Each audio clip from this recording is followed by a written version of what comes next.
₹4 के शेयर में तूफानी तेजी, 33 पर आ गया भाव। LIC के पास है कंपनी के 9 lakh share. ATV projects India limited हाल के सालों में भारतीय शेयर बाजार में मल्टीबैगर रिटर्न दिया है। कंपनी के शेयर बीते दिन ₹33 पर बंद हुए हैं।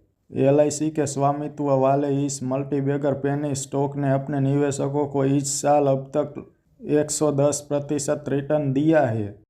इस पेनी स्टॉक ने 5 साल में अपने निवेशकों को काफ़ी तगड़ा रिटर्न दिया है। एक महीने में यह मल्टीबैगर पेनी स्टॉक लगभग 14% की गिरावट के साथ बेस बिल्डिंग मोड में रहा है। हालांकि यह मल्टीबैगर स्टॉक पिछले 6 महीनों में 20% बढ़ोतरी आई है। ATV प्रोजेक्ट्स इंडिया के शेयर प्राइस हिस्ट्री देखें तो यदि किसी निवेशक ने 1 महीने पहले इस मल्टीबैगर स्टॉक में ₹1,00,000 का निवेश किया होता तो वो आज 90,000 हो गए होते।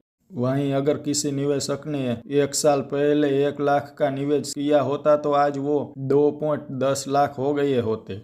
इसी तरह अगर किसी निवेशक ने 5 साल पहले इस शेयर में निवेश किया होता तो 1 लाख का आज 8 लाख हो गया होता।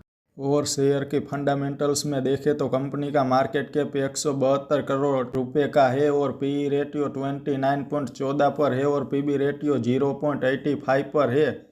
डेबिट टू इक्विटी 0.23 पर है और ROE 2.93% है।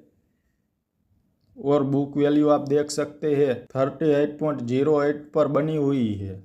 और शेयर होल्डिंग पैटर्न देखें तो रिटेल इन्वेस्टर की हिस्सेदारी काफ़ी ज़्यादा है, आप देख सकते हैं। और प्रमोटर्स होल्डिंग 26.95% पर है। अदर डोमेस्टिक इंस्टीट्यूशन की होल्डिंग 2.03% है और म्यूचुअल फंड की होल्डिंग 0.43% है।